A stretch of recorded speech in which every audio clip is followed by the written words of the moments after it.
The Cat by Vaughn. Graphical Glitch.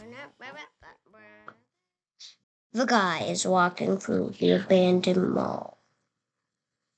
Then Cartoon Cat grabs him on the neck. Then Cartoon Dog comes in, scares Cartoon Cat, and the man goes flying into the wall and hits his head. Then Cartoon Cat comes out of the sewers and the man goes running out.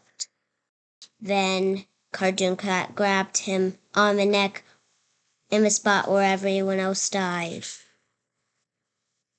Then he was trapped in the abandoned studio with old Cartoon Cat and regular Cartoon Cat. Then